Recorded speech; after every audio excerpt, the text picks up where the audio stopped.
Hello दोस्तों, आज है केमिकल बॉन्डिंग का हमारा दूसरा लेक्चर। और आज के लेक्चर में हम लोग पढ़ने वाले हैं वैलेंस बॉन्ड थ्योरी। इसकी कंटिन्यूएशन का टॉपिक है hybridisation. Very important concept. NEET में ऑलमोस्ट हर साल हाइब्रिडाइजेशन कॉन्सेप्ट और मॉलिक्यूलर ऑर्बिटल थ्योरी, जो कि हमारा अगला लेक्चर होगा, इन दोनों पे सवाल आता ही आता है नीट के अंदर। इन दोनों कॉन्सेप्ट्स पे हम लोग नीट के प्रीवियस ईयर क्वेश्चन करेंगे लेक्चर के लास्ट में। नीट 2021 में भी हाइब्रिडाइजेशन के ऊपर सवाल आया है मैच मेकिंग में, जिसको हम लोग सॉल्व करेंगे। इससे पिछले वाले लेक्चर में हम लोगों ने लुईस कॉन्सेप्ट, फॉर्मल चार्ज और valence shell electron pair repulsion theory पढ़ी थी। उसके बाद valence shell electron pair repulsion theory की क्या लिमिटेशंस थी, जिसके बाद वैलेंस बॉन्ड थ्योरी आई और हाइब्रिडाइजेशन का कॉन्सेप्ट आया। इस टॉपिक को हम आज के लेक्चर में कवर करेंगे। अगर आपने वो वीडियोस नहीं देखी हैं तो मैं इस वीडियो की डिस्क्रिप्शन में उनका लिंक्स दे दूंगा, आप उस वीडियो को जाकर देख सकते हैं।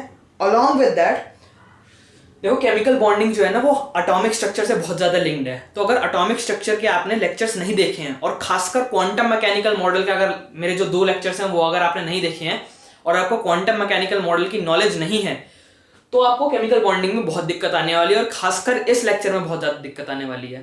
तो मैं क्वांटम मैकेनिकल मॉडल की वीडियो के भी लिंक्स इस वीडियो के डिस्क्रिप्शन में प्रोवाइड कर दूंगा, वरना आप चैनल की प्लेलिस्ट में जाकर भी देख सकते हैं। तो शुरू करते हैं आज का लेक्चर। हाइब्रिडाइजेशन को हम पूरी तरीके से कवर करेंगे सारे कॉन्सेप्ट्स और प्रीवियस ईयर क्वेश्चंस के साथ। आइए शुरू करते हैं। तो आ जाते हैं हम वैलेंस बॉन्ड थ्योरी पर। तो वैलेंस बॉन्ड थ्योरी जो है वो आई जब वीएसईपीआर थ्योरी हमारी फेल हो गई। अब क्या थे लिमिटेशंस वीएसईपीआर थ्योरी के? VSEPR theory gives geometry of simple molecules. Simple molecules जो होते हैं, जैसे H2O हो गया, CO2 हो गया, मीथेन हो गया, इस तरीके के जो सिंपल मॉलिक्यूल्स होते हैं, इनकी ज्योमेट्री प्रेडिक्ट कर देती है VSEPR theory. But theoretically it doesn't explain them. उनकी शेप्स तो बता देती है, लेकिन वो शेप्स आई कैसे, उन शेप्स आने का रीजन क्या है, वो वीएसईपीआर थ्योरी नहीं दे पाई। उन्होंने सिर्फ कहा कि हाँ जी कुछ बॉन्ड्स होते हैं, लोन पेयर होता है, अच्छा लोन पेयर बढ़ते चले जाएंगे तो कैसे बॉन्ड एंगल घटता चला जाएगा। ये सब छोटी मोटी बातें जो है वो वीएसईपीआर थ्योरी ने कही, लेकिन एक प्रॉपर एक्सप्लेनेशन नहीं थी वीएसईपीआर थ्योरी में कि किस तरीके से बॉन्ड्स फॉर्म होते हैं और मॉलिक्यूल्स जो है वो बनते हैं। It doesn't explain them and also has limited ये एप्लीकेशंस, मतलब सब तरीके के मॉलिक्यूल पर वो अप्लाई नहीं हो पा रही थी वीएसईपीआर थ्योरी। तब आई हमारे पास वैलेंस बॉन्ड थ्योरी। अब वैलेंस बॉन्ड थ्योरी जो है उसके अंदर हमें बॉन्ड्स को समझना है। नाम से ही समझ आ रहा होगा वैलेंस बॉन्ड थ्योरी, तो बॉन्ड्स को आपको समझना पड़ेगा। तो 2 तरीके के बॉन्ड होते हैं, एक कोवेलेंट बॉन्ड, एक आयनिक बॉन्ड। आयनिक बॉन्ड हम जो है वो फजान रूल में ज्यादा पढ़ते हैं, और जो कोवेलेंट बॉन्ड है उसका काम जो है वैलेंस बॉन्ड थ्योरी के अंदर ज्यादा है। तो कोवेलेंट बॉन्ड के भी तीन तरीके के कोवेलेंट बॉन्ड होते हैं, सिग्मा बॉन्ड, पाई बॉन्ड और कोऑर्डिनेट कोवेलेंट बॉन्ड। इन तीनों बॉन्ड्स को समझना बहुत जरूरी है। इन तीनों बॉन्ड्स पे क्वेश्चन भी आ जाता है, जैसे कि अगर तुम्हें कोई मॉलिक्यूल दे देगा और उसमें कहेगा कि बताओ इसमें सिग्मा बॉन्ड कितने, पाई बॉन्ड कितने। इस तरीके के क्वेश्चंस आए हुए हैं नीट के अंदर। अभी 2019 में या 20 में ये सवाल आया हुआ है सिग्मा बॉन्ड और पाई बॉन्ड कैलकुलेट करने का। पुराने सालों में भी सवाल पूछे गए हैं कि how many sigma bonds and pi bonds are there in this molecule.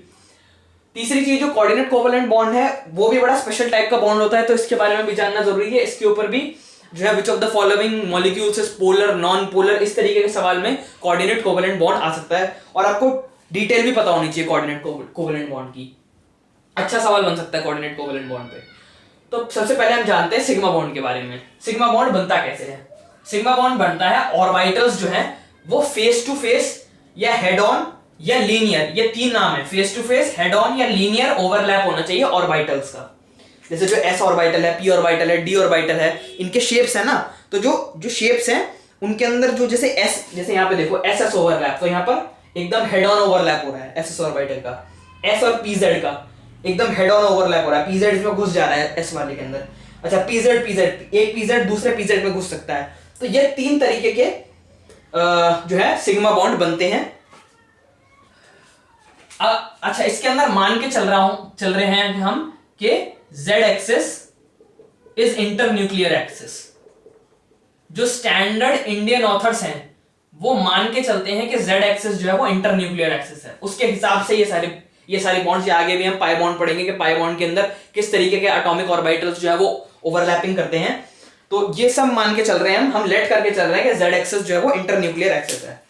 तो तीन तरीके के बॉन्ड याद रखने हैं। सिग्मा बॉन्ड के अंदर कौन कौन से बॉन्ड बनते हैं एटॉमिक ऑर्बिटल्स के ओवरलैप से? एक एसएस, एक एसपीजेड और एक पीजेड पीजेड, ये तीन तरीके के। अच्छा देखो सिग्मा बॉन्ड की खासियत क्या है? Electron density is along the bond axis. देखो बॉन्ड एक्सिस के बीच में है, ये देखो ये दोनों एटॉमिक ऑर्बिटल कम है और यहां पर इलेक्ट्रॉन डेंसिटी, ये दोनों यहां पर इलेक्ट्रॉन डेंसिटी, ये दोनों कंबाइन हो यहां पर electron density. So force of attraction is strong and दस डिफिकल्ट टू बीट। अगर सिग्मा और पाई बॉन्ड के बीच में डिफरेंस लिखना हो तुम्हें, तो सिग्मा बॉन्ड में लिखा जाता है कि इलेक्ट्रॉन डेंसिटी बॉन्ड एक्सिस के अलोंग है, पाई बॉन्ड में लिखा जाता है इलेक्ट्रॉन डेंसिटी बॉन्ड एक्सिस के ऊपर या नीचे है। Force of attraction sigma bond में स्ट्रॉन्ग है, force of attraction pi bond के अंदर वीक होगा।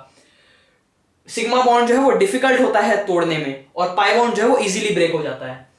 अच्छा ओवरलैपिंग ऑफ ऑर्बिटल्स इसमें रिप्रेजेंट क्या कर रहा है? जिस तरीके से तुमने लुईस कॉन्सेप्ट में किया था ना, शेयरिंग ऑफ इलेक्ट्रॉन्स, तो इसमें जो वैलेंस बॉन्ड थ्योरी है उसके अंदर एटॉमिक ऑर्बिटल्स का जो मिलना है और ये जो एरिया होता है यहां पर होती है इलेक्ट्रॉन्स की शेयरिंग। तो ये जो ओवरलैपिंग ऑर्बिटल्स की ये रिप्रेजेंट करता है कि कुछ इलेक्ट्रॉन जो है वो शेयर हो रहे हैं। अच्छा सिग्मा बॉन्ड के अराउंड फ्री रोटेशन पॉसिबल होती है। जैसे जो ऑर्गेनिक केमिस्ट्री जिनकी स्टार्ट हो गई होगी वो समझ रहे होंगे, जैसे कार्बन सिंगल बॉन्ड कार्बन है तो ये जो है आपस में ऐसे घूम सकता है, ये इस तरीके से रोटेशन कर सकता है। लेकिन अगर कार्बन डबल बॉन्ड कार्बन हो तो रेस्ट्रिक्ट हो जाता है, इसीलिए फिर वहां पर ज्योमेट्रिकल आइसोमर्स बनते हैं। ये खैर ऑर्गेनिक का पार्ट है, लेकिन जो ड्रॉपर्स या क्लास 12 के बच्चे देख रहे होंगे उन्हें फील करवाने के लिए मैंने ये कहा है कि कार्बन सिंगल बॉन्ड के अराउंड जो है वो फ्री रोटेशन होती है और अगर पाई बॉन्ड अगर आ जाए सिग्मा के साथ तो फिर वहां पर फ्री रोटेशन रेस्ट्रिक्ट हो जाती है। पाई बॉन्ड की बात करेंगे लेकिन मैं रिलेट कर करके समझाने की कोशिश कर रहा हूं कि सिग्मा बॉन्ड और पाई बॉन्ड के बीच में क्या डिफरेंसेस हैं। तो ये समझ में आ गया सिग्मा बॉन्ड के क्या डिफरेंसेस है। Face to face head on overlapping होती है ऑर्बिटल्स की, इलेक्ट्रॉन डेंसिटी जो है बॉन्ड एक्सिस के अलोंग है, फोर्स ऑफ अट्रैक्शन स्ट्रांग होती है, डिफिकल्ट टू ब्रेक है और फ्री रोटेशन जो है वो पॉसिबल है। कितने टाइप के हैं? तीन टाइप के, एसएस, एसपीजेड और पीजेड पीजेड। तो ये सिग्मा बॉन्ड है जो हमने कवर किया। अब हम चलते हैं पाई बॉन्ड की ओर। तो सिग्मा बॉन्ड के बाद हमारा आता है पाई बॉन्ड। पाई बॉन्ड कैसे बनता है? Formed due to sideways slash lateral और overlapping of the orbitals. Sigma bond क्या था? एकदम हेड ऑन लीनियर मिल रहा था, जो ऑर्बिटल्स थे वो हेड ऑन और लीनियर मिल रहे थे। पाई बॉन्ड के क्या कह रहा है कि साइडवेज में मिल रहे हैं, लेटरल से ओवरलैपिंग हो रही है। जैसे कि पीएक्स देखो यहाँ पर इस तरह की, यहाँ पर इलेक्ट्रॉन डेंसिटी कहाँ है? यहाँ पर मतलब जो शेयरिंग ऑफ इलेक्ट्रॉन्स है देखो यहाँ पर, तो ये लेटरल से ओवरलैपिंग है। यहाँ देखो इस तरीके की ओवरलैपिंग। सिग्मा बॉन्ड में क्या एकदम सामने सामने मिल रहे हैं और जो पाई बॉन्ड है उसके अंदर क्या कर रहा है, थोड़ा सा बेंट टाइप में मिल रहा है, थोड़ा सा झुके हुए तरफ को। तो form due to lateral overlapping of the orbitals. Electron density कहां पर है? या जो एक्सिस है उसके या तो ऊपर को मिलेगी या नीचे को मिलेगी, आइदर अबव और बिलो द एक्सिस। इसीलिए इजी टू ब्रेक है भाई। इलेक्ट्रॉन डेंसिटी जहां पर होनी चाहिए वहां पर है ही नहीं, उसके ऊपर या उसके नीचे है। अब जब ऊपर नीचे होगी तो वो जो बॉन्ड है वो आराम से टूट जाएगा। वीकर देन सिग्मा बॉन्ड और फ्री रोटेशन पॉसिबल नहीं होती, जैसे कार्बन कार्बन डबल बॉन्ड जैसे हो गया। ठीक है, तो इसके अंदर कौन क्या है? ये एक सिग्मा है और ये एक पाई है। अभी क्वेश्चन में और समझ में आ जाएगा कि कैसे काउंट करते हैं सिग्मा और पाई बॉन्ड्स। ठीक है, तो यहाँ पर पाई बॉन्ड हमने कवर किया। अब इसके बाद क्वेश्चन देखते हैं कि कैसे निकालते हैं हम, how to calculate the number of sigma and pi bonds in a molecule. तो अब तुम्हारे सामने सवाल है, count the number of sigma and pi bonds. इन 5 मॉलिक्यूल के अंदर सिग्मा और पाई बॉन्ड बताने हैं। तो जिनको आता है निकालना वो एक बार निकाल के देख लो, फिर उसके बाद आंसर मैच करते हैं। तुम्हारे और मेरे आंसर सेम मिले कि ना मिले। ट्राई कर लिया?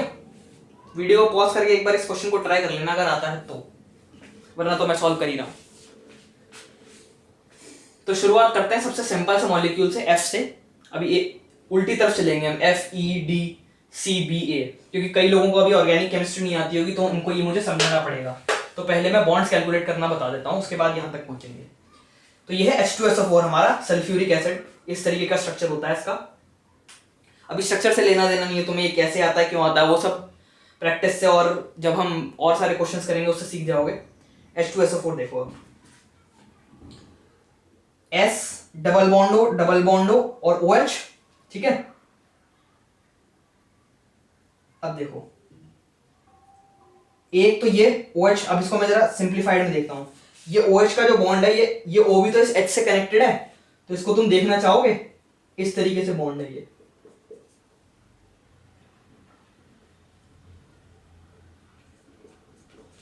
अब काउंट करो कितने सिग्मा हो गए, 1 2 3, ठीक है, 1 2 3 4, और इसके अंदर भी एक सिग्मा है, 5 6, तो 6 सिग्मा बॉन्ड हो गए। सिंगल जो होता है वो सिग्मा बॉन्ड होता है, और सिग्मा के ऊपर एक पाई है यहां पर, तो ये एक पाई और ये एक पाई, 2 पाई बॉन्ड्स हो गए। पाई बॉन्ड हमेशा सिग्मा बॉन्ड के बाद फॉर्म होता है। तो सिग्मा 1 2 3 4 5 6 सिग्मा और 2 पाई बॉन्ड्स, ठीक है, H2SO4 के अंदर। इस पे आ जाओ, 1 सिग्मा 3 बॉन्ड्स हैं ये, 1 सिग्मा और 2 पाई बॉन्ड्स, ठीक है। CO2 देखो, एक ये सिग्मा और एक ये सिग्मा, 2 सिग्मा बॉन्ड, और एक ये पाई और एक ये पाई, 2 पाई बॉन्ड। कैसे देख रहा हूं मैं ये, अरे देखो S और O के बीच के जो ऑर्बिटल्स होंगे वो जब शेयरिंग कर रहे होंगे इलेक्ट्रॉन्स की, तो ये देखो electron along the bond axis, और जो ऊपर को है वो मानते हैं पाई बॉन्ड, ठीक है। अब इस पे आओ, 1 2 3 4 5 6 सिग्मा, 6 सिग्मा, और 1 2 3 पाई बॉन्ड। ये तो हो गए सिंपल अभी तक तुम्हारे सामने जो मॉलिक्यूल है। अब आए ऑर्गेनिक मॉलिक्यूल्स, ठीक है। तो ये होती है बेंजीन, ये सारे carbon carbon carbon carbon carbon, ठीक है, कार्बन। तो कार्बन से एक कार्बन अटैच, सिग्मा बॉन्ड, तो कितने सिग्मा हो गए, 1 2 3 4 5 6 सिग्मा, और भी होंगे। अरे ये कार्बन जो है वो एक इधर अटैच है, एक इधर अटैच है, और एक, तो कार्बन के तो 4 बॉन्ड फॉर्म कर सकता है ना, तो एक हाइड्रोजन भी अटैच होगा इससे। क्वेश्चन में दे नहीं रखा होगा इस तरीके से, इसलिए मैंने क्वेश्चन ऐसा दिया है कि हाइड्रोजन मैंने पहले से लगाई नहीं है, तो उनको लगाने पड़ेंगे, गिनने पड़ेंगे हाइड्रोजन भी, क्योंकि कार्बन जो होता है वो हमेशा 4 बॉन्ड बनाता है। तो अपना ऑक्टेट 4 उसके बाद खुद होते हैं, 4 वो शेयर करता है, लुईस उसमें पढ़ा था ना हमने ऑक्टेट रूल में, तो 4 बॉन्ड बनाएगा। तो ये ऐसे हाइड्रोजन भी लगे होंगे, मैंने क्वेश्चन में दिखाएगा नहीं वो, तुम्हें खुद ऐसे लगाने पड़ेंगे। अच्छा ये वाला हाइड्रोजन क्यों नहीं लगाएगा, क्योंकि ये सल्फर के साथ अटैच है ये वाला कार्बन, तो 1 2 3 4, ये तो 4 बॉन्ड इसके बन रहे हैं, ये नहीं, इसके ऊपर हाइड्रोजन नहीं लगाएंगे हम। तो कितने सिग्मा बॉन्ड हो गए, अब गिनो, 1 2 3 4 5 6 तो इस रिंग में हो गए, 7 8 9 10 11 12 13 14, और O भी इसके साथ अटैच्ड है, तो 15 सिग्मा बॉन्ड, ठीक है। पाई बॉन्ड देख लो, पाई बॉन्ड तो सिंपल है कैलकुलेट करना, 1 2 3 4 5 पाई बॉन्ड है। एक बार फिर गिन ले सिग्मा, 1 2 3 4 5 6 7 8 9 10 11 12 13 14 15, है ना, 15 बन रहे हैं। 1 2 3 4 5 6 7 8 9 10 11 12 13 14 15 16 बन रहे हैं। देखो मैंने भी गलती कर दी यहाँ पर कार्बन सल्फर के साथ भी तो अटैच्ड होगा, तो कितने बने, 16 सिग्मा बॉन्ड। तो तीसरे तरह का बॉन्ड हमारे पास आता है जो कि एक स्पेशल तरीके का कोवेलेंट बॉन्ड है, जिसे हम कहते हैं कोऑर्डिनेट कोवेलेंट बॉन्ड। अब इस बॉन्ड के अंदर क्या होता है, special type of covalent bond in which electron pair, अब इलेक्ट्रॉन पेयर कौन सा है, ये बॉन्डिंग वाला नहीं, नॉन बॉन्डिंग वाला, जो लोन पेयर इलेक्ट्रॉन्स होते हैं, needed for bonding is contributed by single atom called donor and the other atom just share the electron to complete its octet। कहना क्या चाहता है कि एक मॉलिक्यूल के अंदर 2 एटम्स हैं, अगर एक एटम अपनी जो ऑक्टेट है वो कंप्लीट नहीं कर पा रहा, तो दूसरा जो एटम है उसके पास जो लोन पेयर ऑफ इलेक्ट्रॉन्स है, वो दूसरा एटम उन इलेक्ट्रॉन्स को लोन पेयर रखने की जगह इसके साथ शेयर कर लेगा। वो इलेक्ट्रॉन्स छोड़ के अपने इसको दे नहीं देगा, उसके पास भी रहेंगे वो इलेक्ट्रॉन्स और इसके पास भी रहेंगे, मतलब शेयरिंग हो जाएगी इलेक्ट्रॉन्स की, ताकि ताकि उसको भी दिक्कत ना हो, उसका भी ऑक्टेट खराब ना हो जाए और इसका भी ऑक्टेट पूरा हो जाए। तो जैसे ओजोन मॉलिक्यूल है, ओजोन इसका बेस्ट एग्जांपल है, O3 ओजोन। ओजोन में क्या होता है, जैसे ये वाला जो एटम है ओजोन का, ऑक्सीजन, इसके पास एक दो लोन पेयर इलेक्ट्रॉन, 1 2 3 4 5 6 और 7 8, मतलब अगर ये जो बना है हमारा कोऑर्डिनेट बॉन्ड, ये ना होता तो इस ऑक्सीजन के पास 8 इस तरीके से इलेक्ट्रॉन्स थे, 1 2 3 4 5 6 7 8। अब इसने क्या किया, इस वाले ऑक्सीजन को कमी पड़ रही थी 2 इलेक्ट्रॉन्स की, 1 2 3 4 5 6 इलेक्ट्रॉन्स, इसके पास 2 की कमी पड़ रही है, तो इसने क्या किया, इस लोन पेयर को अपने ऊपर से हटा के इस तरीके से बॉन्ड फॉर्म कर दिया। तो इससे क्या फायदा हुआ, इसका भी ऑक्टेट कंप्लीट हो गया, इसको भी 2 इलेक्ट्रॉन शेयरिंग में मिल गए और इसके पास भी रहा, ये इसने छोड़ के दे तो नहीं दिया उसको। जैसे आयनिक में क्या होता है, वो तो आयनिक में तो जो जिसके पास ज्यादा होते हैं वो छोड़ के दूसरे को दे देता है उसकी कमी पूरी करने के लिए। इसमें क्या होता है कि वो अपने पास भी रखता है उन इलेक्ट्रॉन्स को शेयरिंग में और दूसरे को भी शेयर करवा देता है कि ले भाई तू भी अपना ऑक्टेट कंप्लीट कर ले, तू भी ऐसे मतलब 6 इलेक्ट्रॉन्स के साथ मत रह, तू भी 8 रख ले और मेरे पास तो 8 है ही, मैं तेरे साथ शेयरिंग कर लेता हूं। तो इस तरीके से कोऑर्डिनेट कोवेलेंट बॉन्ड बनता है। कंपाउंड्स जो कि इस तरीके का बॉन्ड बनाते हैं, जैसे कि ओजोन, वो पोलर नेचर के होते हैं। जैसे मॉलिक्यूल्स तुम देखोगे, जैसे नॉन पोलर के अंदर जो होमोजीनियस होते हैं मॉलिक्यूल, जैसे कि Cl2 F2 Br2 I2, ये सारे नॉन पोलर हैं, क्योंकि अब देखो क्लोरीन, अब ये क्लोरीन भी इससे खींचेगा, ये क्लोरीन भी इससे खींचेगा, तो फर्क क्या पड़ रहा है, कुछ फर्क थोड़ी ना पड़ेगा, ठीक है। और जैसे CO2 है, CO2 लीनियर, जितने भी लीनियर शेप के होते हैं वो जो है नॉन पोलर होते हैं, क्योंकि इधर से जो जितना खींचेगा उतना इधर से खींचेगा, तो पोलैरिटी क्या होता है, चार्ज डिफरेंस तो कुछ आएगा नहीं इस तरीके के मॉलिक्यूल्स में। लेकिन जो ओजोन है, देखो यहाँ पर बॉन्ड अलग टाइप का, यहाँ पर बॉन्ड अलग टाइप का, चाहे ये होमोजीनियस मॉलिक्यूल है, एक स्टेटमेंट आती है ना कि आर ऑल होमोजीनियस मॉलिक्यूल, जैसे कि ये होमोजीनियस मॉलिक्यूल है, दोनों सेम ही एटम से तो बन रहा है ये molecule, Cl2 Br2 F2 I2, तो ठीक है, या H2, ठीक है, बहुत सारे जितने भी मॉलिक्यूल बना लो यार होमोजीनियस, तो ज्यादातर जो होमोजीनियस मॉलिक्यूल्स होते हैं वो नॉन पोलर होते हैं।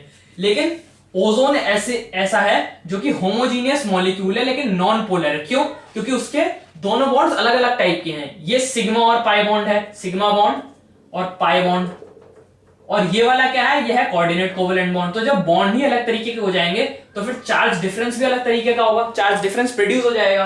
तो इस तरीके से ये जो molecules coordinate covalent bond carry करते हैं, कोऑर्डिनेट कोवेलेंट बॉन्ड, वो क्या होते हैं, पोलर होते हैं, ठीक है। तो if only coordinate bond is formed between two atoms then it is considered as sigma bond. अब इसको मतलब कंसीडर करने के लिए, अगर एक ही इस तरीके का कोऑर्डिनेट कोवेलेंट बॉन्ड बन रहा है तो इसको हम मान लेते हैं कि सिग्मा बॉन्ड की तरह है, ठीक है। If coordinate bond is along with covalent bond, जैसे कि CO मॉलिक्यूल है, CO मॉलिक्यूल के अंदर क्या होता है, एक ये कोवेलेंट बॉन्ड, एक पाई बॉन्ड और एक और होता है कोऑर्डिनेट कोवेलेंट बॉन्ड, ठीक है। तो CO मॉलिक्यूल इस तरीके से होता है। तो इसके अंदर ये जो कोऑर्डिनेट कोवेलेंट बॉन्ड बनाया गया है, ये पाई बॉन्ड कंसीडर होगा। क्यों? क्योंकि यहां पर पहले से सिग्मा बॉन्ड प्रेजेंट है। अगर पहले से सिग्मा बॉन्ड प्रेजेंट है तो उसके बाद अगर आप जो कोऑर्डिनेट कोवेलेंट बॉन्ड बना रहे हो वो पाई बॉन्ड कंसीडर होगा, और अगर सीधा ही कोवेलेंट बॉन्ड बना रहे हो तो उसको सिग्मा बॉन्ड की तरह कंसीडर किया जाएगा, ठीक है। तो ये दो इंपॉर्टेंट पॉइंट्स हैं। If only coordinate bond is present तो उसको हम सिग्मा बॉन्ड की तरह कंसीडर करेंगे, अगर कोऑर्डिनेट बॉन्ड जो है वो कोवेलेंट बॉन्ड के साथ है तो उसको हम पाई बॉन्ड की तरह कंसीडर करेंगे, ठीक है। आगे बढ़ते हैं, इन तीनों बॉन्ड्स को हमने अच्छी तरीके से जान लिया। अब हमारा कॉन्सेप्ट आएगा हाइब्रिडाइजेशन का। तो अब पहुंच गए हम लोग अपने लेक्चर के मेन पार्ट पर। हालांकि जो पिछला पढ़ाया था वो भी मेन था, उसके बिना हाइब्रिडाइजेशन समझ में नहीं आएगा। हाइब्रिडाइजेशन क्या है? Mixing of atomic orbitals. अब एटॉमिक ऑर्बिटल्स भी कौन से? Belonging to the same atom but having slightly different energy. so that a redistribution of energy takes place between them, resulting in the formation of new orbitals of equal energies and identical shapes. क्या कहना चाह रहा है, मान लो ये एक orbital है, ठीक है, और ये ऑर्बिटल्स हैं, मान लो ये s है और ये p है, ठीक है, p सबशेल के 3 ऑर्बिटल होते हैं, s सबशेल का 1 ऑर्बिटल होता है, तो इनके अंदर छोटी सी स्लाइटली डिफरेंट एनर्जी होगी इस ऑर्बिटल में और इन 3 ऑर्बिटल में। अब क्या होगा, इन तीनों ऑर्बिटल्स की इन चारों ऑर्बिटल्स की मिक्सिंग हो जाएगी और एक sp3 हाइब्रिडाइज्ड ऑर्बिटल बन जाएगा, ठीक है, ये है हाइब्रिडाइजेशन। VSEPR थ्योरी ने जो मॉलिक्यूल्स के शेप्स प्रेडिक्ट किए ना, उन शेप्स की जो प्रेडिक्शन थी वो कैसे शेप्स आए वो समझ में नहीं आ रहा था, दूसरे कॉम्प्लेक्स मॉलिक्यूल्स कैसे बन रहे थे भाई। लुइस जो रूल था और जो VSEPR थ्योरी थी उससे छोटे मोटे मॉलिक्यूल्स जो है उनके बारे में पता, उनकी शेप्स के बारे में हम लोग थोड़ा बहुत प्रेडिक्ट कर पा रहे थे, लेकिन जो कॉम्प्लेक्स मॉलिक्यूल्स होते हैं उनकी शेप्स के बारे में हम नहीं बता पा रहे थे। तो वो चीज हाइब्रिडाइजेशन ने एक्सप्लेन करी। उससे क्या हुआ, नए तरीके के ऑर्बिटल्स बने, न्यू ऑर्बिटल्स इक्वल एनर्जी के, और ये देखो तीनों की शेप, ये इन चारों, अब ये चारों शेप जो है आइडेंटिकल हो गया, वरना s की शेप कैसी होती है ऐसी, px की शेप कैसी होती है ऐसी, py की शेप कैसी होती है ऐसी, और pz की ऐसी। अब ऐसा कुछ नहीं रहेगा, अब ये जो है चारों जो ऑर्बिटल्स हैं इनकी सेम शेप हो जाएगी। तो यही हाइब्रिडाइजेशन का कॉन्सेप्ट है कि नए ऑर्बिटल्स बन जाएं, ठीक है, इक्वल एनर्जी के और सेम शेप के। न्यू ऑर्बिटल्स जो बोलते हैं उन्हें हम कहते हैं हाइब्रिड ऑर्बिटल्स। अब हाइब्रिडाइजेशन पता करने के लिए, किसी मॉलिक्यूल की हाइब्रिडाइजेशन पता करने के लिए हमें क्या पता होना चाहिए, ठीक है, उसके टोटल ऑर्बिटल्स कितने नीडेड हैं वो हमें पता होने चाहिए। उसका फॉर्मूला क्या है, नंबर ऑफ सिग्मा बॉन्ड्स और नंबर ऑफ लोन पेयर को ऐड कर दो। सिग्मा बॉन्ड्स और लोन पेयर तुमने ऐड कर दिए किसी मॉलिक्यूल के, ठीक है, मतलब सेंट्रल एटम के, किसी मॉलिक्यूल के सेंट्रल एटम के सिग्मा बॉन्ड और लोन पेयर तुमने ऐड कर दिए, तो तुम्हें पता चल जाएगा कि टोटल ऑर्बिटल कितने नीडेड है हाइब्रिडाइजेशन के लिए, और उससे तुम फिर हाइब्रिडाइजेशन बता दोगे उस मॉलिक्यूल की। पाई बॉन्ड नोट कर लेना, वेरी वेरी इंपॉर्टेंट, नोट कर लेना इसको। Pi bond is not considered in hybridisation, pi bond को कंसीडर नहीं किया जाता है हाइब्रिडाइजेशन में। सिग्मा बॉन्ड और लोन पेयर, इन दो चीजों की जरूरत पड़ती है हाइब्रिडाइजेशन में। तो किसी ईयर नीट में सवाल आ जाएगा कि which of the following bonds is not considered in hybridisation. एक होगा सिग्मा बॉन्ड, दूसरा ऑप्शन होगा लोन पेयर, तीसरा ऑप्शन होगा बोथ ए एंड बी, और चौथा ऑप्शन होगा पाई बॉन्ड। तो which of the following is not considered में पाई बॉन्ड पे आपको टिक मारेंगे, ठीक है। अब हम, ये थ्योरेटिकल बातें तो बहुत सारी हो गई, अब हम सीधे हाइब्रिडाइजेशन को पता करते हैं, नंबर ऑफ सिग्मा बॉन्ड्स और नंबर ऑफ लोन पेयर्स निकाल के, ठीक है। किसी मॉलिक्यूल्स लेंगे, मॉलिक्यूल्स के एग्जांपल्स लेंगे। तो अब हाइब्रिडाइजेशन निकालने के लिए हमने फॉर्मूला बनाया था कि number of sigma bonds plus lone pair को अगर आप ऐड कर देंगे तो आपको हाइब्रिडाइजेशन मिल जाएगी। तो नंबर ऑफ सिग्मा बॉन्ड्स कैसे निकलेंगे, नंबर ऑफ सिग्मा बॉन्ड्स निकालने का फॉर्मूला है टोटल एटम्स -1, और लोन पेयर निकालने का फॉर्मूला है total valence electrons minus number of sigma bonds into 8 और 2। अब ये 8 और 2 का क्या मतलब है वो मैं समझाऊंगा, डिवाइड बाय 2। जैसे सीधा क्वेश्चन लेते हैं, उससे समझते हैं। BeCl2 है, ठीक है, BeCl2 के अंदर सिग्मा बॉन्ड देखो कितने होंगे, इसके अंदर पहले सिग्मा बॉन्ड देखते हैं। Sigma bonds, total number of atoms कितने हैं, 3, एक बेरिलियम और 2 क्लोरीन, तो 3 एटम है। 3 - 1 कर दो, 2 होगा इसके अंदर सिग्मा बॉन्ड, ठीक है। Number of sigma bonds is equals to total atoms -1।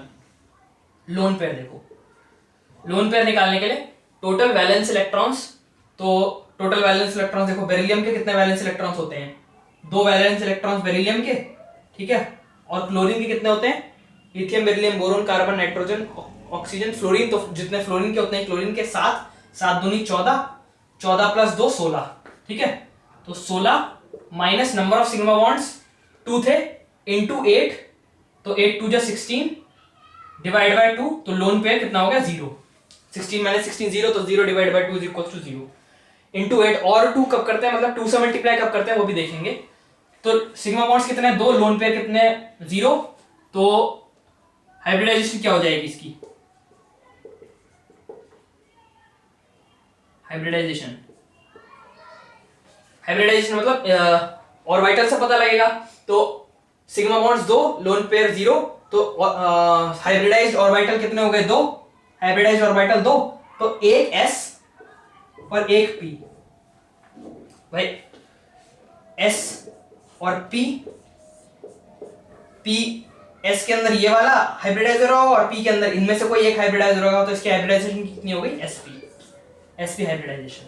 ठीक है, अब ये 2 किस लिए लिया था, आप देखो, मान लो जैसे कि H2O है, तो H2O के अंदर नंबर ऑफ सिग्मा बॉन्ड्स कितने हो गए, 3 - 1 2, 2 सिग्मा हो गए। ठीक है, और लोन पेयर कितने हुए, लोन पेयर टोटल बैलेंस कितने हुए, 6 ऑक्सीजन के और 2 हाइड्रोजन के, 8 minus number of sigma bonds 2 into, इस बार 8 से मल्टीप्लाई नहीं करेंगे, 2 से करेंगे। जब हम हमारे पास ऐसा कोई मॉलिक्यूल हो जिसके अंदर हाइड्रोजन हो, तो हम नंबर ऑफ सिग्मा बॉन्ड्स को 2 से मल्टीप्लाई करते हैं। और जब कोई ऐसा मॉलिक्यूल हो जिसके अंदर हाइड्रोजन ना हो, जैसे कि BeCl2 हो गया, BF3 हो गया, SO2 हो गया, ठीक है, और कौन सा PCl5 हो गया, SF6, IF7, तो उसके अंदर हम नंबर ऑफ सिग्मा बॉन्ड्स को 8 से मल्टीप्लाई करते हैं। तो lone pair is equals to total valence electrons minus number of sigma bonds into 2 divide by 2, तो लोन पेयर इसके अंदर कितने आ गए, 2। ठीक है, अब हाइब्रिडाइजेशन निकालने के लिए हाइब्रिडाइज्ड ऑर्बिटल्स कितने कंसीडर होते हैं इसमें, 2 + 2 इज इक्वल्स टू 4, तो sp3, क्योंकि s का एक ऑर्बिटल और p के 3 ऑर्बिटल्स होते हैं। ठीक है, तो sp3 हाइब्रिडाइज्ड ऑर्बिटल। ठीक है,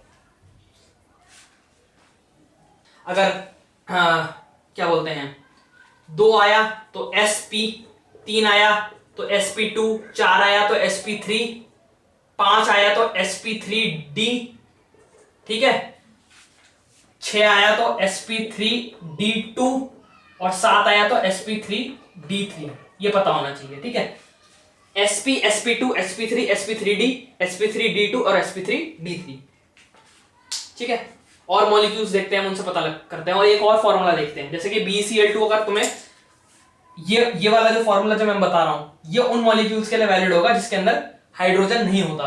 ठीक है, तो अब देखो बेरिलियम के कितने हो गए, 2, और इसके कितने हो गए, 4, तो 16, 8 से डिवाइड कर दो, 8 2 16, तो यहां पर भी तुम्हें नंबर ऑफ सिग्मा बॉन्ड्स मिल गए 2।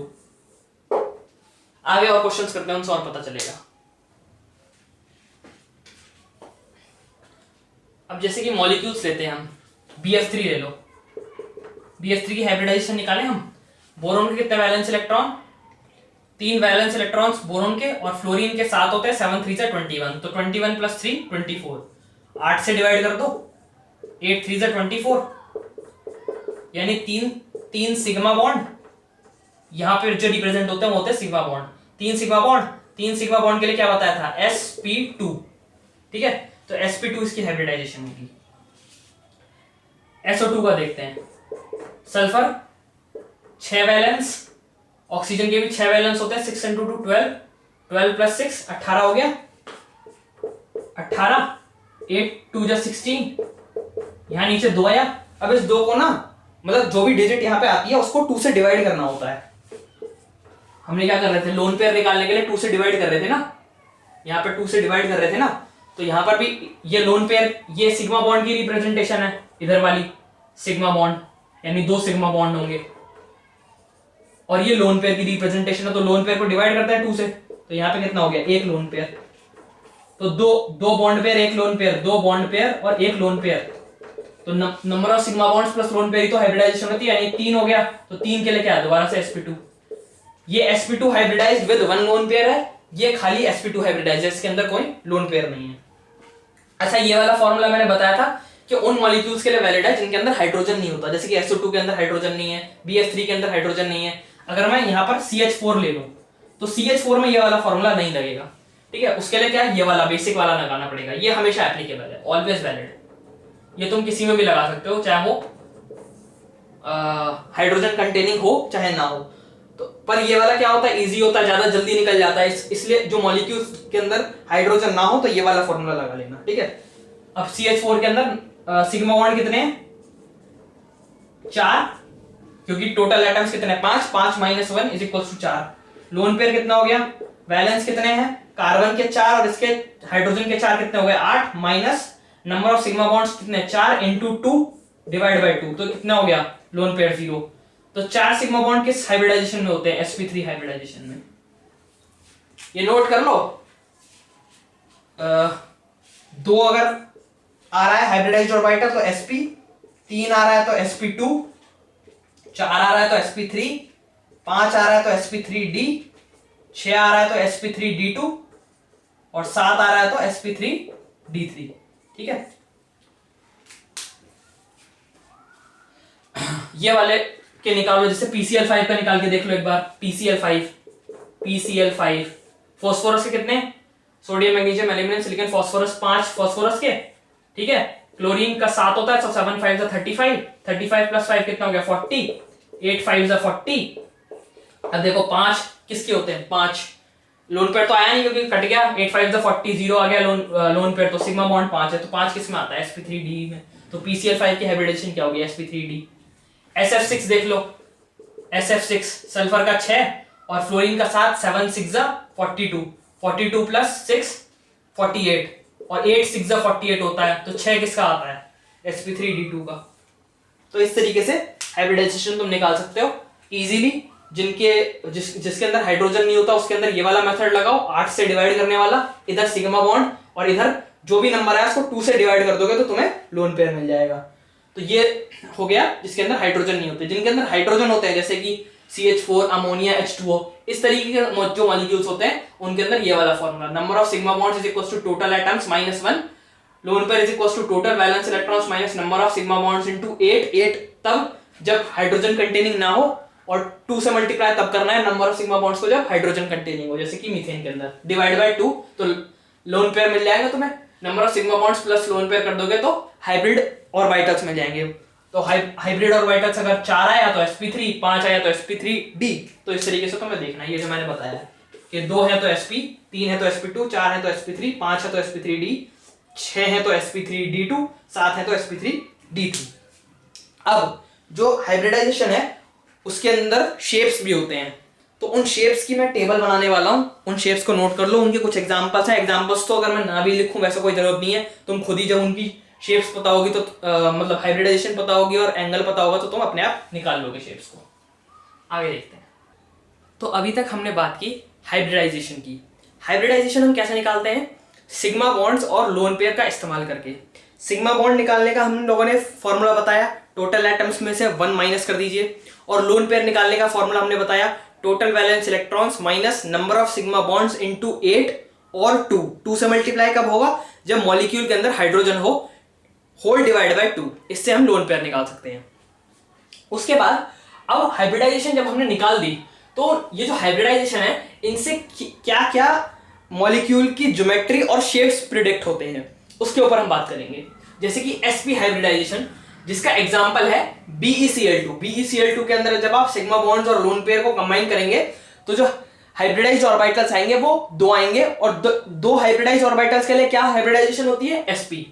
तो इसके अंदर ज्योमेट्री क्या आती है लीनियर, और शेप भी लीनियर होता है। एक्चुअली जो ज्योमेट्री होती है ना वो हाइब्रिडाइजेशन पे बेस्ड होती है, और जो शेप होता है वो नंबर ऑफ लोन पेयर पे भी बेस्ड होता है। जैसे कि अभी हम आगे देखेंगे कि ज्योमेट्री किसी पर्टिकुलर हाइब्रिडाइजेशन के लिए सेम रहेगी।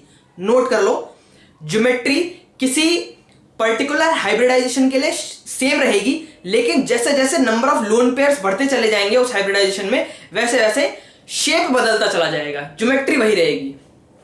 जैसे कि हम देखते हैं sp हाइब्रिडाइजेशन, जिसका एग्जांपल है BeCl2, geometry linear, lone pair इसके अंदर 0 है, शेप लीनियर, बॉन्ड एंगल कितना होगा 180 डिग्री। क्यों, BeCl2 का स्ट्रक्चर देखो, B इधर, Cl इधर, Cl इधर, तो ये 180 डिग्री इनके बीच का बॉन्ड एंगल। ठीक है, अब देखो BF3, जैसे BF3 है उसके हाइब्रिडाइजेशन क्या होती है sp2, इसकी ज्योमेट्री प्लेन ट्रायंगुलर। क्यों, ये देखो BF3, B ऊपर एक F, नीचे एक F, इधर एक F, तो ट्रायंगुलर प्लेन है ये, 120 डिग्री, 120 डिग्री, 120 डिग्री हर तरफ से।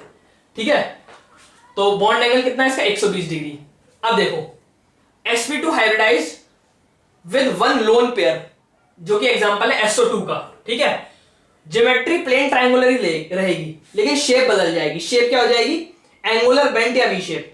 अब इसके अंदर जैसे जो लोन पेयर आ जाता है ना, तो वो ये लोन पेयर जो आया इसने थोड़ा सा इसको, जैसे जो BF3 था वो बिल्कुल ऐसे था, तो SO2 क्या होगा, थोड़ा सा अंदर को बेंट हो जाएगा बॉन्ड एंगल। तो इसके अंदर 120, हालांकि 120 के आसपास ही होता है पर थोड़ा सा कम हो जाता है। तो ये क्या होगा, इसका शेप क्या होगा, एंगुलर बेंट या वी शेप, ठीक है। अब देखो sp3 हाइब्रिडाइज्ड जैसे कि होता है CH4 मीथेन, टेट्राहेड्रल इसकी ज्योमेट्री, जब लोन पेयर 0 है शेप भी टेट्राहेड्रल ही रहेगी, जो ज्योमेट्री होगी वही शेप होगा जब लोन पेयर 0 है। तब बॉन्ड एंगल कितना होगा, 109.5 डिग्री, यानी ये इधर से 109.5, इधर से 109.5, इधर से 109.5, इधर से 109.5, ठीक है। CH4 जो है वो हर तरफ से ऐसे ऐसे हर तरफ से जो एंगल है वो 109.5 डिग्री होगा, जिस ज्योमेट्री को हम बोलते हैं टेट्राहेड्रल, ठीक है। sp हाइब्रिडाइज्ड के लिए ज्योमेट्री लीनियर, sp2 के लिए plane triangular geometry, sp3 hybridised के लिए जो ज्योमेट्री है वो रहेगी टेट्राहेड्रल। अब sp3 hybridised with one lone pair, जिसका एग्जांपल होता है अमोनिया, ठीक है। उसके अंदर ज्योमेट्री तो सेम ही रहेगी, geometry remains unchanged in a particular hybridization। एक हाइब्रिडाइजेशन जो आपने डिफाइन कर दी उसके अंदर ज्योमेट्री शेप सेम रहेगी, but shape changes according to number of lone pair. अब जैसे कि sp3 हाइब्रिडाइज के अंदर जब कोई भी लोन पेयर नहीं है, जब 0 लोन पेयर है, तो शेप और ज्योमेट्री क्या है, टेट्राहेड्रल। जब sp3 हाइब्रिडाइज जिसका एग्जांपल है अमोनिया, जो शेप है वो क्या हो जाएगा, ट्रायंगुलर पिरामिडल, ठीक है। अगर एक लोन पेयर है तो ये क्या शेप बन रही है, ट्रायंगुलर पिरामिडल। कैसे, ये देखो लोन पेयर और ये H ऐसे अमोनिया, ठीक है। इसका बॉन्ड एंगल कितना होगा, 107.5 डिग्री, थोड़ा सा घट जाएगा भाई। जब पहले CH4 के ऊपर कोई लोन पेयर नहीं है, जब अमोनिया जिसका sp3 हाइब्रिडाइज्ड है उसके ऊपर एक लोन पेयर आ जाएगा, तो लोन पेयर क्या करेगा, जो बॉन्ड एंगल्स है उनको थोड़ा सा कम कर देगा, थोड़ा सा अंदर की तरफ कर देगा। तो 109.5 डिग्री से घटकर जो बॉन्ड एंगल हो जाएगा वो 107.5 डिग्री हो जाएगा। अब एक और हाइब्रिडाइजेशन के अंदर लोन पेयर होता है sp3 hybridised with two lone pair. Geometry तो टेट्राहेड्रल ही रहेगी, लेकिन शेप जो है वो एंगुलर हो जाएगा, इसकी तरह एंगुलर बेंट या वी शेप, ठीक है। एग्जांपल H2S का, और बॉन्ड एंगल कितना हो जाता है, 104.5 डिग्री। देखो tetrahedral with no lone pair, कोई लोन पेयर नहीं है, 109.5 डिग्री, एक लोन पेयर आया 107.5 डिग्री, और दो लोन पेयर आ गए तो 109 से घटकर 104.5 डिग्री हो गया। इन दोनों के बीच का एंगल 104.5 डिग्री, ठीक है। अब sp3 हाइब्रिडाइज्ड जिसका एग्जांपल है, बड़ा फेमस एग्जांपल PCl5, ठीक है। इसकी ज्योमेट्री क्या है, ट्राइगोनल बाइपिरामिडल। अच्छा, इसके अंदर कंफ्यूज मत हो जाना, प्लेन ट्रायंगुलर पिरामिडल और ट्रायंगुलर बाइपिरामिडल के अंदर बच्चे कंफ्यूज हो जाते हैं। प्लेन ट्रायंगुलर यानी 120 डिग्री का एंगल जिसमें हो, ठीक है।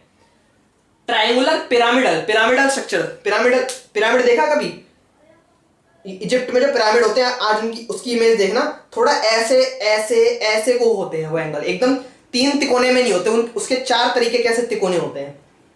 तो इसकी जो टेट्राहेड्रल की जो शेप आती है एक लोन पेयर में, वो आती है ट्रायंगुलर पिरामिडल। और यही जब sp3d हो जाता है तो ट्राइगोनल बाइपिरामिडल हो जाता है, ठीक है। कैसी शेप होती है, ये इस तरीके की, 2 Cl ऊपर की तरफ, P में 1 Cl इस साइड और 2 Cl इस साइड। अगर मैं दोबारा से स्ट्रक्चर बनाऊं तो ये P, 1 Cl यहां, 1 Cl यहां, जिसे हम बोलते हैं एक्सियल लाइन, ठीक है। और 3 Cl ऐसे, इन्हें बोलते हैं इक्वेटोरियल लाइन में, ठीक है, इक्वेटोरियल एक्सिस में, ठीक है। तो इसके अंदर जब कोई लोन पेयर नहीं है तब ऐसी शेप बनती है। और 2 तरीके के एंगल होते हैं इसमें, एक तो 120 डिग्री वाले एंगल होता है और एक 90 डिग्री वाला होता है। तो PCl5 में जब जैसे P ये है, Cl ऊपर Cl नीचे, तो ये तो 90 डिग्री वाले एंगल्स बन रहे हैं, और जो इधर आगे और इस तरफ ऐसे जो है उसके अंदर 120 डिग्री वाले एंगल बन रहे हैं। ठीक है, तो दो तरीके के एंगल बनते हैं, इसके बारे में अभी हम डिस्कस भी करेंगे कि sp3d के अंदर क्या होता है। ठीक है, तो 120 डिग्री और 90 डिग्री जो है दो तरीके के एंगल होते हैं sp3d हाइब्रिडाइजेशन के अंदर। अब इसके अंदर हम आगे डिस्कस करते हैं कि जब और लोन पेयर्स बढ़ते चले जाएंगे। ठीक है, आगे देखते हैं इसको। तो अब बात करते हैं sp3d हाइब्रिडाइजेशन के बारे में। sp3d हाइब्रिडाइजेशन की ज्योमेट्री क्या है, ट्रिगोनल बाइपिरामिडल, वो तो अभी हमने पिछली स्लाइड में भी देखी थी, जिसके अंदर जीरो लोन पेयर हो तो शेप भी वही सेम रहती है, अगर लोन पेयर जीरो है तो ज्योमेट्री और शेप सेम रहती है। PCl5 का स्ट्रक्चर इस तरीके का है। अब अगर एक लोन पेयर आ गया तो शेप क्या हो जाएगी, सीसॉ। कैसे, देखो इसको इमेजिन करो, ये पूरी फुलफिल्ड शेप थी। अब अगर यहां से तुमने एक सीएल हटा दिया, सपोज करो यहाँ पे कुछ भी नहीं है, तो ये एक तरीके से तुम्हें सीसॉ नहीं दिख रहा भाई। जो बच्चों का झूला झूलने वाला क्या होता है, वो डिसबैलेंस टाइप होता है। तो ये जो मॉलिक्यूल हो गया, ये एक तरीके से मतलब कुछ इसकी स्ट्रक्चर बिगड़ सी गई। ठीक है ना, यहाँ पे अगर सीएल लगा होता तो देखो कितना सही स्ट्रक्चर लग रहा है ये, लेकिन अगर हम हटा दें इसको तो ये एक तरीके से सीसॉ टाइप का स्ट्रक्चर बन गया, डिसबैलेंस टाइप का हो गया ये। ठीक है, अगर दो लोन पेयर आ गया तो T shape structure. T shape कैसे, देखो टी कैसा होता है, ऐसा, इसको थोड़ा ऐसे लिटा दो, ये कर दो, तो यही तो बन रहा है। ये यहां पे एक मॉलिक्यूल है, ये Cl, और इस तरीके से देखो, अगर तुम देखना चाहो तो मैं वैसे बनाता हूं घुमा के इसको, ये देखो, ये देखो टी बन गया ना, ये टी, ऐसा टी हॉरिजॉन्टल में टी बना है, ये देखो। तो ये टी शेप की स्ट्रक्चर बनती है। अगर तीन लोन पेयर हो तो लीनियर शेप कैसे, ये देखो, यही काउंट हो रहा है ना, ये देखो, ये तो लोन पेयर्स है, तो ये लीनियर स्ट्रक्चर बन गया इसका। ठीक है, तो sp3d hybridised with zero lone pair, इस तरीके का shape, trigonal bipyramidal. sp3d hybridised with one lone pair, seesaw shape. ठीक है, ये सीसॉ तरीका का शेप बन रहा है ये। ठीक है, और sp3d hybridised with two lone pair, T shape. sp3d hybridised with three lone pair, linear shape. अब बात करते हैं अगली हाइब्रिडाइजेशन की, जो है sp3d2। अब बात करते हैं sp3d2 हाइब्रिडाइजेशन की, जिसके अंदर दो तरीके के बॉन्ड एंगल्स होते हैं, 90 डिग्री और 180 डिग्री। जैसे कि sp3d में हमने देखा था कि 90 डिग्री और 120 डिग्री दो तरीके के बॉन्ड एंगल्स होते हैं, वैसे ही यहाँ पर 90 डिग्री और 180 डिग्री दो तरीके के बॉन्ड एंगल्स होते हैं sp3d2 में। अब sp3d2 की जो ज्योमेट्री होती है वो होती है ऑक्टाहेड्रल, और शेप भी वही रहेगा अगर लोन पेयर जीरो है तो उसका एग्जांपल है SF6। ये देखो किस तरीके से, S सल्फर यहाँ पर, एक फ्लोरीन ऊपर, एक फ्लोरीन नीचे, और चार फ्लोरीन जो है वो ऐसे हैं, तो ऑक्टाहेड्रल टाइप की शेप बनती है। sp3d2 with one lone pair, square pyramidal. अगर यहाँ पर आप लोन पेयर ले आओगे, ठीक है, ऊपर की साइड मान लो फ्लोरीन हट गया और एक लोन पेयर आ गया, ठीक है, तो क्या शेप बनती है, स्क्वायर पिरामिडल। और जब दो लोन पेयर हो जाएंगे, यानी दोनों साइड जो है फ्लोरीन हट जाएगा, तब क्या शेप बनेगी, स्क्वायर प्लेनर। यानी अब तो ये प्लेन हो गया ना भाई, जिनॉन के इधर और इधर फ्लोरीन है, ऊपर नीचे है ही नहीं, तो खाली स्क्वायर ही तो बच गया, तो स्क्वायर प्लेनर। ठीक है, ये तीन तरीके की शेप्स होती हैं sp3d2 हाइब्रिडाइज्ड में। लोन पेयर नहीं है तो ऑक्टाहेड्रल, लोन पेयर एक है तो स्क्वायर पिरामिडल, और लोन पेयर दो है तो स्क्वायर प्लेनर। अब अपनी अगली और आखिरी हाइब्रिडाइजेशन के बारे में बात करते हैं, sp3d3।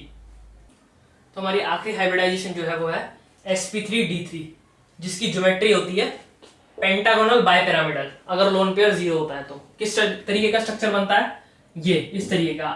आई के अराउंड जो है चार जो एफ है, मतलब 6 जो एफ है वो उसी तरह प्लेस्ड होते हैं जैसे कि ऑक्टाहेड्रल में होते थे, और 7वां जो एफ है वो ऐसे फ्लोरीन जो है वो ऐसे निकल रहा है यहाँ पर। ठीक है, तो इसके अंदर दो तरीके के बॉन्ड एंगल्स होते हैं, 72 डिग्री एंड 90 डिग्री। कैसे होते हैं ये जानने की इतनी डिटेल में जरूरत नहीं है। अगर एक लोन पेयर हो sp3d3 के अंदर तो डिस्टॉर्टेड ऑक्टाहेड्रल, यानी ऑक्टाहेड्रल डिस्टॉर्ट हो गया है। ठीक है, तो लोन पेयर वाली जो एक्स्ट्रा जो हमने फ्लोरीन लगाया था ना, उसी जगह फ्लोरीन हटाकर, या कोई भी जैसे मॉलिक्यूल होता है जो sp3d3 शेप ले, उसके अंदर वो एटम हटाकर इस तरीके से ऐसा लोन पेयर लगा दो, और बाकी जो है ऑक्टाहेड्रल वाली शेप रहेगी। ठीक है, तो डिस्टॉर्टेड ऑक्टाहेड्रल इसे कहते हैं। अब देखो ना, अगर इसको यहाँ पे हटा देते तो हम ये लोन पेयर, तो ये ऑक्टाहेड्रल ही तो शेप है, लेकिन अगर यहाँ पर लोन पेयर लिया तो ऑक्टाहेड्रल को तुमने डिस्टॉर्ट कर दिया तुमने, ठीक है। तो ये सारी हाइब्रिडाइजेशन, उनकी ज्योमेट्री और उनकी शेप्स जो है वो हमने लोन पेयर के साथ डिस्कस कर लिया। तो आ जाते हैं अपने लेक्चर के आखिरी पार्ट पे, आखिरी टॉपिक को कंप्लीट करने के लिए। अब हम जानते हैं कि sp3d, sp3d2, sp3d3 और ये एक नई तरीके की हाइब्रिडाइजेशन होती है जो आप क्लास 12th कोऑर्डिनेशन कंपाउंड्स में पढ़ोगे। जो ड्रॉपर बच्चे होंगे उन्हें समझ में आ गया होगा ये चीज, लेकिन जो क्लास 11th वाले बच्चे उन्हें ये वाली हाइब्रिडाइजेशन अभी समझ में नहीं आएगी। उन्हें क्लास 12th जब हम कोऑर्डिनेशन कंपाउंड्स पढ़ेंगे, जो कि इनऑर्गेनिक केमिस्ट्री का सबसे इंटरेस्टिंग टॉपिक होता है, उसके अंदर समझ में आएगा ये हाइब्रिडाइजेशन कैसे होती है। तो sp3d में जो d ऑर्बिटल है वो कौन सा इन्वॉल्व हो रहा है भाई? 5 तरीके के d ऑर्बिटल होते हैं, dx2 - y2, dz2, dxy, dyz, dxz। तो ये जो sp3d के अंदर जो d ऑर्बिटल है, ये कौन सा d ऑर्बिटल है? तो इसके अंदर जो d ऑर्बिटल इन्वॉल्व होता है, d orbital involve in sp3d is dz2, ठीक है। dsp2 के अंदर कौन सा होता है? dx2 - y2। अब कुछ एग्जांपल्स भी मैंने इसके अंदर 3 लिख दिए हैं बड़े फेमस से, तो अगर किसी की कोचिंग की टेस्ट सीरीज में अगर आए तो टिक मार देना। PtCl4-, PT मतलब प्लैटिनम है ये, PtCl4 NiCN4 और कॉपर CuNH3 ये 3 एग्जांपल होते हैं dsp2 हाइब्रिडाइजेशन के। तो इसके अंदर कौन सा d ऑर्बिटल इन्वॉल्व होता है? dx2 - y2। sp3d2 के अंदर कौन से 2 d ऑर्बिटल इन्वॉल्व होते हैं? dx2 - y2 और dz2। और sp3d के अंदर ये 3 एक्सिस वाले इन्वॉल्व होते हैं, dxy, dyz, dxz। तो ये आपको चीज जो है पता होनी चाहिए। जो सबसे ज्यादा इंपॉर्टेंट है वो ये दोनों है, sp3d के अंदर कौन सा और dsp2 के अंदर कौन सा। एग्जाम में यही ज्यादातर पूछे जाते हैं। PCl5 के स्ट्रक्चर के बारे में थोड़ी सी बातें कर लेते हैं। ये जो बॉन्ड्स होते हैं, ये Cl और ये Cl, ये होते हैं इक्वेटोरियल बॉन्ड्स, ठीक है। और ये जो ऊपर नीचे होते हैं ये होते हैं एक्सियल बॉन्ड्स। ये फास्फोरस, ठीक है, इसके ऊपर Cl, इसके नीचे Cl, ये हो गए एक्सियल बॉन्ड्स। और इसके इधर Cl और इधर Cl जो है वो हो गए इक्वेटोरियल बॉन्ड्स। तो जो इक्वेटोरियल बॉन्ड्स हैं, अगर तुम sp3d हाइब्रिडाइजेशन को तोड़ोगे तो उसके आंसर से 2 निकलते हैं, sp2 और pd, ठीक है। तो sp2 जो है वो इक्वेटोरियल पार्ट बनाता है और pd जो है वो एक्सियल पार्ट बनाता है। pd ऑर्बिटल जो है वो एक्सियल पार्ट बनाते हैं। इसीलिए तुमने देखा होगा कि जब हमने लोन पेयर को प्लेस किया था तो हमने यहां और यहां किया था, हमने इन दोनों पर नहीं किया। क्यों? क्योंकि जो sp2 हाइब्रिडाइजेशन है उसके अंदर s क्या होता है? इलेक्ट्रोनेगेटिव कैरेक्टर होता है इसका, ठीक है। और मतलब sp2 और pd के अंदर अगर देखे थे हम तो इधर pd है और इधर sp2 है, तो sp2 के अंदर जो है s जो होता है इलेक्ट्रोनेगेटिव कैरेक्टर ज्यादा होता है। इलेक्ट्रोनेगेटिव कैरेक्टर ज्यादा तो मतलब लोन पेयर को अपने पास रखने की कैपेबिलिटी ज्यादा। तो अगर लोन पेयर को तुम यहां रखोगे या यहां रखोगे तो यहां पे रखोगे ताकि ये जो sp2 वाला जो ऑर्बिटल है ये लोन पेयर को अपनी तरफ खींच के रखे। यहां पे रखोगे तो लोन पेयर जो है काफी दूर हो जाएगा। तो इस वजह से यहां पर हम इक्वेटोरियल पार्ट के अंदर हम लोन पेयर्स को प्लेस करते हैं। एक और इंपॉर्टेंट चीज, एक्सियल बॉन्ड लेंथ जो होती है वो इक्वेटोरियल बॉन्ड लेंथ से ज्यादा होती है। देखो, इमेजिन करके देखो, ये जो Cl है ये यहां से भी रिपल्जन ले रहा है, ये यहां से भी रिपल्जन ले रहा है और ये यहां से भी रिपल्जन ले रहा है, ठीक है। इस वाले Cl को देखो जो इक्वेटोरियल पार्ट में है, वो इससे रिपल्जन ले रहा है और वो इससे रिपल्जन ले रहा है। यानी ये Cl दो से रिपल्जन ले रहा है और ये Cl 3 Cl से रिपल्जन ले रहा है। तो जो ज्यादा रिपल्जन लेगा वो उसकी बॉन्ड लेंथ ज्यादा हो जाएगी। तो ये जो एक्सियल वाला जो Cl, ये दोनों जो Cl हैं एक्सियल वाले, इनकी बॉन्ड लेंथ ज्यादा होती है इक्वेटोरियल वालों से। तो इतनी बातें होती हैं हाइब्रिडाइजेशन के अंदर। अब ये जो लेक्चर है ये थोड़ा लंबा हो गया है, तो मुझे लग रहा है मैं क्वेश्चंस को अभी इसमें कवर नहीं कर पाऊंगा। मैंने ये सोचा है कि जो मॉलिक्यूलर ऑर्बिटल थ्योरी है, जो इसके अगला जो पार्ट आएगा मॉलिक्यूलर ऑर्बिटल थ्योरी, उसको कवर करने के बाद हाइब्रिडाइजेशन और मॉलिक्यूलर ऑर्बिटल थ्योरी दोनों को कंबाइन करके एक लेक्चर में बनाऊंगा सिर्फ नीट प्रीवियस ईयर क्वेश्चंस का। तो ये लेक्चर हमारा हो गया हाइब्रिडाइजेशन का। इसके अंदर मैंने इससे पहले क्वेश्चंस भी सॉल्व करवा दिए थे, 3-4-5-6 मॉलिक्यूल्स की हाइब्रिडाइजेशन कैसे निकालनी है आप खुद से भी प्रैक्टिस कर सकते हो। इसके बाद हम लोग आएंगे अब मॉलिक्यूलर ऑर्बिटल थ्योरी में, उसके अंदर भी मैं अंदर जो है वो क्वेश्चंस लेकर ही चलूंगा, ठीक है। और एक नया आखिर में लेक्चर लेके आऊंगा जिसके अंदर इन दोनों लेक्चर्स के बाद हाइब्रिडाइजेशन का हो गया, उसके बाद मॉलिक्यूलर ऑर्बिटल थ्योरी, और मॉलिक्यूलर ऑर्बिटल थ्योरी के बाद मैं लेकर आऊंगा हाइब्रिडाइजेशन और मॉलिक्यूलर ऑर्बिटल थ्योरी के नीट के प्रीवियस ईयर क्वेश्चंस। ठीक है, उसके अंदर हम 10-15 सवाल जो है वो लगाएंगे नीट के। तो यहीं पर आज का लेक्चर करते हैं समाप्त। पढ़ाई और मौज मस्ती करते रहें। All the very best.